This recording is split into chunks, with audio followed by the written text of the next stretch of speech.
کی صلاحیت زیادہ ہے 43,000 میگا واٹ، اور اس میں سے جو ایکٹیو پروڈکشن ہو سکتی ہے وہ 41,000 میگا واٹ ہے. کنزمپشن ہماری 31,000 ہے. ہم استعمال صرف 31,000 میگا واٹ کر سکتے ہیں، لیکن 9,000 سے زائد میگا واٹ جس کو ہم استعمال نہیں کر سکتے، اس کے پیسے پاکستان کے عوام ادا کر رہے ہیں ان آئی پی پیز کو جو انڈیپینڈنٹ پاور پروڈیوسرز ہیں، ان آئی پی پیز کو جس کی بڑی تعداد تمام حکومتوں میں شامل ہوتی ہے. تمام حکومتوں میں، ہر پارٹی کی حکومت میں یہ آئی پی پیز والے شامل رہے اور یہ ہمارا خون نچوڑتے رہے اور کسی نے ان کے خلاف کارروائی نہیں کی. پہلے پیپلز پارٹی نے یہ معاہدے کیے 90 کی دہائی میں، پھر اس کے بعد نون لیگ نے یہ معاہدے کیے، اور نون لیگ نے یہ ظالمانہ معاہدے کیے کہ ڈالر ریٹ پر ان کا معاہدہ ہے. کیپیسٹی چارجز کے نام پر جو پیسے ہمارے پاس لگ کر آتے ہیں وہ کیا ہیں؟ ایک غریب آدمی، ایک مڈل کلاس آدمی، ایک تاجر، ایک کمرشل میٹر رکھنے والا، ایک انڈسٹریل میٹر رکھنے والا ان کے کیپیسٹی چارجز ادا کرتا ہے. وہ کیا ہیں؟ 6 روپے 73 پیسے بجلی کی ایوریج لاگت ہے پورے پاکستان کی. سارے ایوریج نکال لیں آپ، ہائیڈرل اور تمام جتنے بھی آپ سمجھ لیں، ایٹومک اور تھرمل سب کچھ نکال لیں، ونڈ اور جو بھی ہے. اور جو 6 روپے 73 پیسے ہیں اس کے اوپر 16 روپے 92 پیسے، یہ وہ پیسے ہیں جو اس میں جمع ہو کر بنتے ہیں. اور وہ اس لیے جمع ہوتے ہیں کہ معاہدے میں یہ شامل ہے کہ آپ خرچ کریں یا نہ کریں، آپ بجلی کنزیوم کریں نہ کریں، ان آئی پی پیز کو ان کو پیسے دیں گے. ان آئی پی پیز میں کون لوگ ہیں؟ اس میں منشا گروپ ہے، اس میں گل احمد والے ہیں، اس میں ٹپال انرجی والے ہیں، اس میں خسرو بختیار والے ہیں، اس میں ندیم بابر والے ہیں. اس طرح کے لوگ آپ کو ملیں گے اس میں. اور ان میں سے ایک بڑی تعداد وہ ہے کہ جن کے پلانٹ بھی صحیح نہیں چل رہے، وہ سیدھا پلانٹ چلا رہے ہیں، زیادہ فیول کھا رہے ہیں اور پیسے ہم ادا کر رہے ہیں. کوئی ریگولیشن نہیں ہے، اس معاہدے کے تحت بھی وہ خلاف ورزی کر رہے ہیں، اس ظالمانہ معاہدے کی بھی خلاف ورزی کر رہے ہیں. اور ان سب کا جو کچھ بھی ظلم ہے اور جو فساد ہے اور کرپشن ہے اور کک بیکس ہیں اس نون لیگ کے زمانے میں جو انہوں نے حاصل کی تھی، اس کا خمیازہ پاکستان کے عوام بھگت رہے ہیں. پھر یہ نون لیگ والے آ کر جب یہ کہتے ہیں شہباز شریف کہ ہم تو معاہدوں کے پابند ہیں، ہم کچھ نہیں کر سکتے، تو بھائی معاہدے بھی تم کرو، نوازو بھی اپنے لوگوں کو خود، کرپشن بھی خود کرو، اور پھر اس کے بعد بوجھ عوام پہ ڈالو اور کہہ رہو ہم کچھ کر نہیں سکتے. آئی ایم ایف کا معاہدہ ہے، یہ آئی ایم ایف ہے کیا بھلا؟ کیا یہ صرف معاشی ادارہ ہے؟ آئی ایم ایف کے بارے میں یہ غلط فہمی اگر کسی کی ہے تو وہ دور ہو جانی چاہیے کہ وہ محض ایک مالیاتی ادارہ ہے، وہ ایک ساہوکار ادارہ ہے، وہ ایک قبضہ ادارہ ہے جو امریکہ اس وقت چونکہ طاقت رکھتا ہے تو امریکہ کی سرپرستی میں چلتا ہے. اور ایک معاہدہ وہ ہوتا ہے جو ہم سے مالیاتی اعتبار سے کیا جاتا ہے، جس پہ ہمیں کس دیتے ہیں شکنجے میں، اور ایک انڈر دا ٹیبل جو یہ ڈیل کر رہے ہوتے ہیں جس میں ہماری سماج، ہماری تعلیم، ہماری تہذیب، ہمارے قوانین پہ حملہ آور ہوتے ہیں. اس لیے بتائیں نواز شریف اور شہباز شریف اور ابھی کاکڑ صاحب کسی لیکچر میں یہ بھی بتائیں کہ جو آئی ایم ایف ہے یہ محض معاشی ادارہ کیسے ہے؟ پھر آپ آرمی چیف سے کیوں فون کرواتے ہیں جو بائیڈن کو؟ پھر معاہدہ ہونے کے بعد امریکہ کے صدر کو فون کر کے شکریہ کیوں ادا کرتے ہیں اگر یہ مالیاتی ادارہ ہے تو؟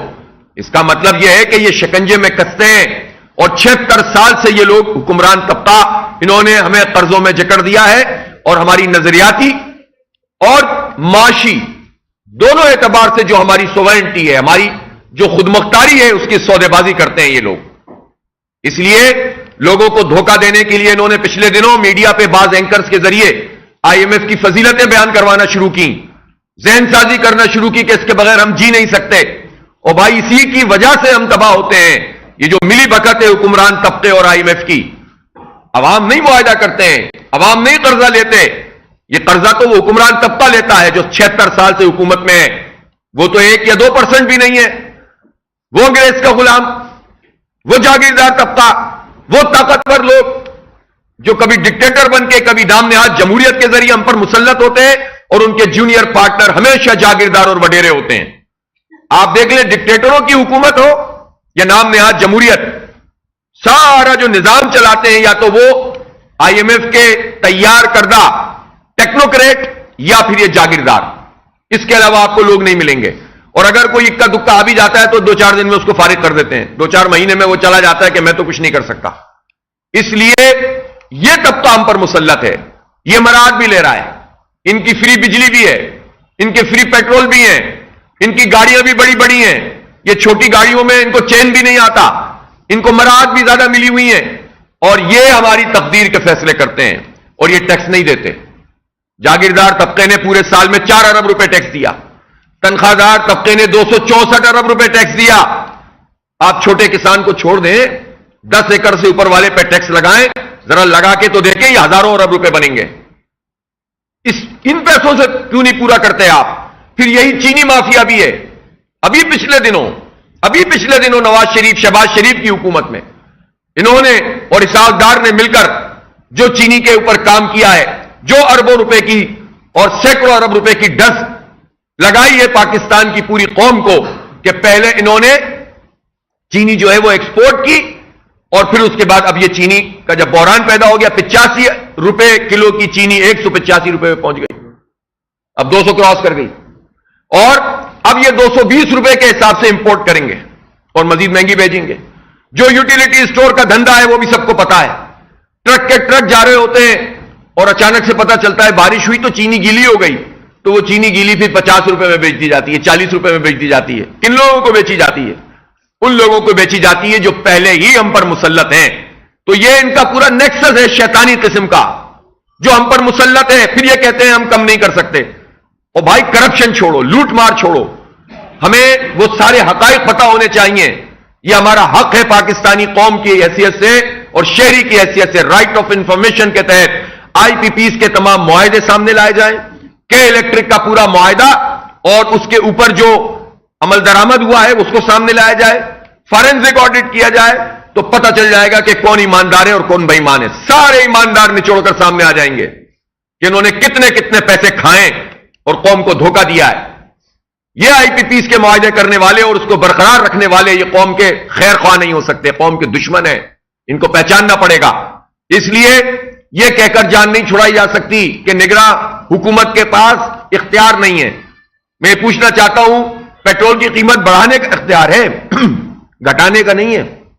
یہ کون سا اختیار ہوتا ہے جس میں آپ صرف بڑھا سکتے ہیں، گھٹا نہیں سکتے؟ تو اس کا مطلب تو یہ کہ دھوکہ دے رہے ہیں۔ پھر وہ 55 قوانین جو 4 دن میں پاس کیے تھے وہ کہاں گئے؟ اور آئی ایم ایف سے متعلق قوانین پہ تو صدر مملکت نے بھی آرام سے سائن کر دیے تھے۔ مجھے تو سمجھ میں نہیں آتا بھائی، اگر روکنا تھا تو ان کو روکتے نا، جس کے نتیجے میں قوم کا کچھ بھلا ہوتا۔ آپ نے تو اس پہ سائن کر دیے اور سارے اختیارات نگراں حکومت کو منتقل ہو گئے۔ جب نگراں حکومت کو یہ اختیارات منتقل ہو گئے بڑھانے کے، تو گھٹانے کے بھی تو ہیں۔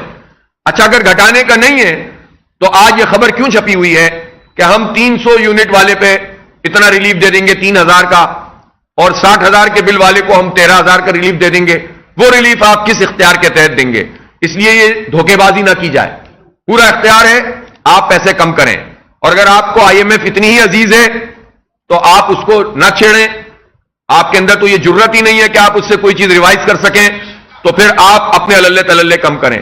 اور جو سینیٹر مشتاق احمد خان کی تجاویز ہیں کہ 100 ارب روپے آپ وہ جو خسارے کے نام پر پی آئی اور مختلف اداروں کے ہیں، وہ خسارہ وسارہ پورا نہیں ہوتا، آپ نے صرف اس کے نام سے 350 ارب روپے رکھے ہوئے، 100 ارب وہاں سے نکالیے، 100 ارب آپ دفاعی اخراجات، جس میں سے ان چیزوں کو ضرور چیک کریں، اور خود آرمی چیف بھی چیک کریں اور باقی لوگ بھی، کہ ان میں سے کتنے دفاعی ضرورت ہے اور کتنی چیزیں ایسی ہیں جس میں کٹ لگا کے دفاع کے اوپر سمجھوتا کیے بغیر ہم کم کر سکتے ہیں۔ بالکل کر سکتے ہیں، اس میں قربانی سب کو دینی پڑے گی، اس میں فوج کے جرنیلوں کو بھی دینی پڑے گی، بیوروکریٹس کو بھی دینی پڑے گی، حکومت کے لوگوں کو بھی دینی پڑے گی، اور ان جاگیرداروں پہ ٹیکس لگائیے، آپ فوراً لگا دیجیے، آج لگا دیجیے، کون روکتا ہے آپ کو؟